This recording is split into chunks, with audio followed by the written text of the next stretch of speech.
Queridos irmãos, quero falar sobre a confissão, a verdadeira confissão, o verdadeiro testemunho de um cristão. O Senhor Jesus, querendo saber sobre a sua popularidade, ele fez a seguinte pergunta aos seus discípulos. Isso está em Mateus capítulo 16, do verso 13 a seguir. E chegaram a Jesus. E chegando Jesus às partes de Cesareia de Filipe, interrogou seus discípulos, dizendo: Quem diz os homens ser o Filho do Homem? E ele lhes disser: uns, João Batista, outros, Elias, outros, Jeremias, ou um dos profetas. Disse ele: E vós, que dizeis que eu sou? Jesus queria saber a confirmação dos seus discípulos sobre a sua pessoa. Pedro veio frente a frente com o mestre e, olhando nos olhos do mestre, diz: Tu és o Cristo, o Filho de Deus, vivo. Jesus ficou feliz porque essa revelação veio de Deus. Muito bem, Simão Bar-Jona, tu não revelaste a carne ou o sangue, mas o Pai que está nos céus. Jesus disse para ele: tu também é Pedro, e sobre esta pedra edificarei a minha igreja.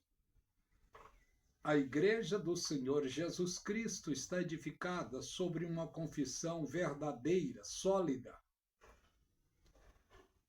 O Senhor Jesus Cristo disse também que as portas do inferno não prevalecerão sobre a sua igreja. Agora, me permita uma pergunta. Qual é a igreja de Cristo? Pelo que vejo na Bíblia Sagrada, a igreja de Cristo é pura, sem mácula, sem ruga. A igreja de Cristo é virgem, pura. E o que acontece então no nosso tempo? Que muitos puxam a sardinha para sua brasa. Muitos até definem o céu só para a sua igreja, só para o seu povo. Mas aonde está a verdadeira igreja? No livro do Apocalipse, capítulo 5, diz que ele comprou para Deus seres humanos de todas as nações, tribos, povos e línguas, e os fez reis e sacerdotes.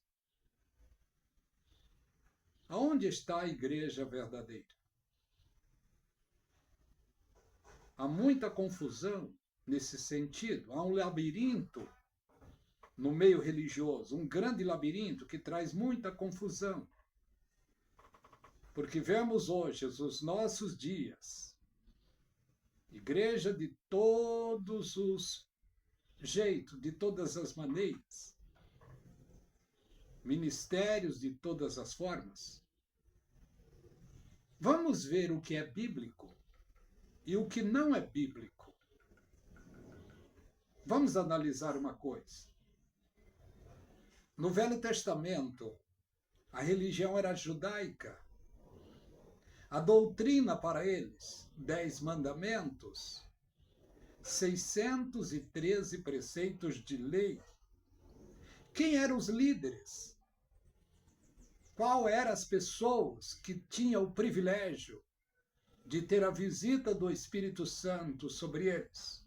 Reis, sacerdotes, profetas e juízes. A doutrina para eles era cultuar no templo, era levar um boi, uma ovelha, um cordeiro, uma vez por ano, para ser sacrificado em prol de sua família. Era dizimar. E naquele tempo, Quem dizimava? Quem tinha posses, quem tinha terras. Uma vez por ano levavam, no dia da festa de primícias, a 10ª parte da colheita. Foi determinada a 11 tribos fazer isso. As 11 tribos tinham o dever de abençoar a tribo de Levi. A tribo de Levi tinha a ordenança dos cultos, dos sacrifícios, em prol das 11 tribos. O Senhor Jesus Cristo, no seu tempo, em Mateus capítulo 23, ele chama atenção duramente da liderança judaica. E ele então reprovou a liderança judaica. E ele então abre outro tempo, o tempo da graça. Com a sua morte, o tempo da graça se abriu. Outras lideranças agora, no tempo da graça, não mais reis, não mais sacerdotes, não mais juízes, não mais profetas, mas agora, no tempo da graça, a liderança é outra. Apóstolos, pastores, presbíteros e evangelistas. Essas são as lideranças do Novo Testamento, as lideranças bíblicas. Mas olha o que os homens inventaram. Por não terem o conhecimento da Bíblia Sagrada. Olha o que existe hoje na liderança do Novo Testamento. Papa, padre, arcebispo, frei, freira, pastor presidente, reverendo, apóstolo, apóstola, bispa, missionário, missionária. Nada disso é bíblico. Para o tempo de hoje, o apóstolo Paulo recebeu a revelação de Deus e deixou escrito. Ele mesmo deu uns para apóstolos, pastores, profetas e mestres. Em outras palavras, apóstolos, pastores, presbíteros e bispos. Estas são a liderança do tempo do Novo Testamento. Mas por que os púlpitos estão cheios de missionárias, de missionários, de pastoras, de bispas? Não é bíblico? Temos de primar pelo estudo e pelo ensino da palavra de Deus. Mas para os seres humanos parece que a palavra de Deus, não estou generalizando. Para alguns parece que a palavra de Deus não é suficiente.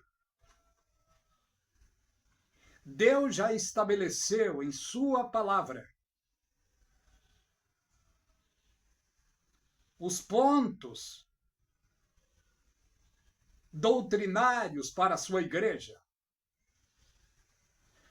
A base fundamental do alimento da igreja é a doutrina dos apóstolos. Não os de hoje, os apóstolos bíblicos. Só que eles morreram, deixando o precioso legado, o precioso testemunho, mas os pastores continuam. E o dever do pastor é apacentar. O dever do bispo, do ancião, do presbítero, que é a mesma coisa, é ensinar.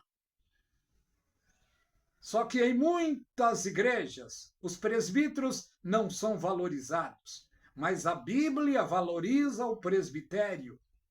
E a Bíblia diz mais: que o bispo que ensina, ele é digno de duplicada honra. E o evangelista, o dever dele é pregar, é evangelizar. Vemos que a Bíblia coloca cada coisa em seu devido lugar. O ministério não são os blindados da igreja, não. O ministério hoje, pastor, presbítero e evangelista, são dons ministeriais que Deus deu ao povo. E o apóstolo Paulo disse, ele mesmo deu uns para pastores, profetas e evangelistas, querendo o aperfeiçoamento dos santos. Ai dos pastores que não aperfeiçoam os santos através da administração. Ai dos presbíteros que não ensinam a verdadeira palavra de Deus ao povo. Ai dos evangelistas que não evangelizam, passando verdades da palavra de Deus para o povo. Afinal de contas, qual é a igreja de Deus? É a Assembleia? Batista, Metodista, Wesleyana, Congregacional, Universal, Cristã do Brasil, Maranata? Qual é a igreja de Deus? A igreja de Deus, ela não tem nome na Bíblia. Está escrito sobre ela apenas em representatividade. No livro do Apocalipse, capítulo 2, fala sobre a penúltima igreja, que é a igreja de Filadélfia. E a última igreja é a igreja de Laodiceia.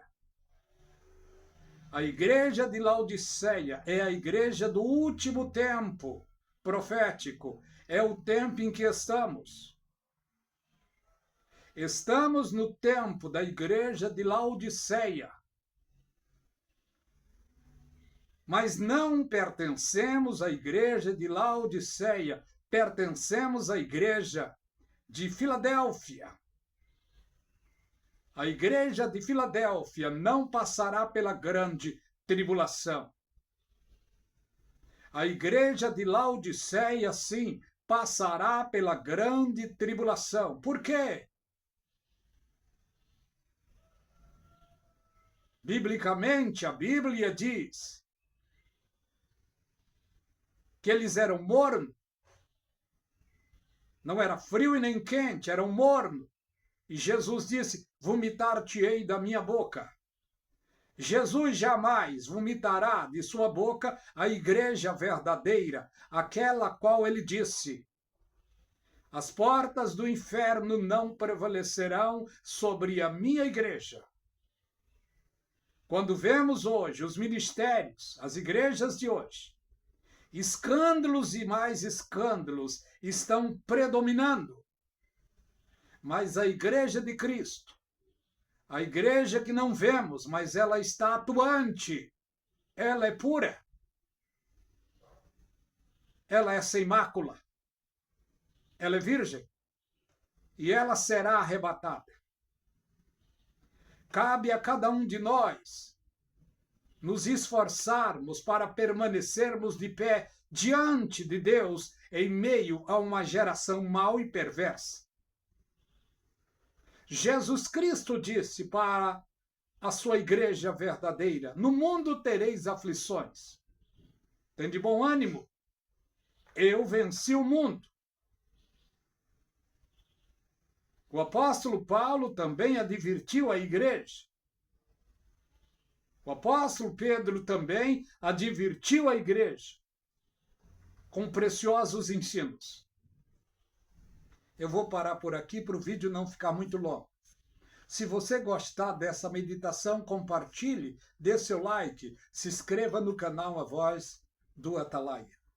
Que a graça e paz seja abundante sobre todos os meus irmãos.